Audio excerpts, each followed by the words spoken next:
ఈరోజు చేయకుంట ఎస్ఐ గారు వాళ్ళ సిబ్బందితోటి వెహికల్ చెక్ చేస్తుంటే ఎర్లీ మార్నింగ్ 4 o'clock టైంలో NH-44 పైన ఒక వ్యక్తి అనుమానాస్పదంగా మోటార్ సైకిల్ వేసుకొని వచ్చాడు. అయితే పోలీసులు చూసి పారిపోవడానికి ట్రై చేసి పట్టుకోవడం జరిగింది. పట్టుకొని ఇంటర్హాండ్ చేస్తే మోతి జనార్దన్, తండ్రి పేరు రామచందర్, కూలి పని చేస్తారు. ఇది మాసాయిపేట గ్రామం.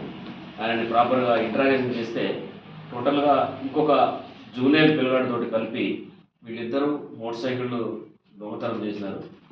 దొంగతనం చేసి దాదాపు అంటే ఇది ఒక 2-3 నెలల నుంచి నడుస్తుంది. ఇది ఇప్పుడు మనకి వీళ్ళ ద్వారా మనకి 15 బండ్లని రికవర్ చేయడం జరిగింది.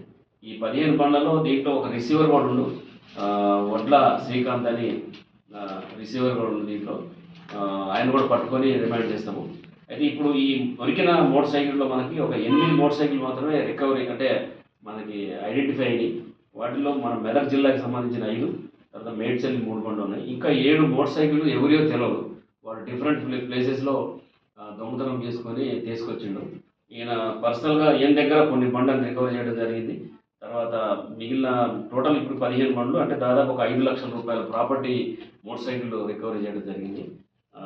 మేము మళ్ళీ ప్రాపర్ ఇంటరాక్షన్ చేసి మిగిలిన బండ్లు కూడా ఎవరియో వాళ్ళ ద్వారా కూడా తెలుసుకుని వాటి మీద కూడా కేసులు రిజిస్టర్ చేయడం జరిగింది.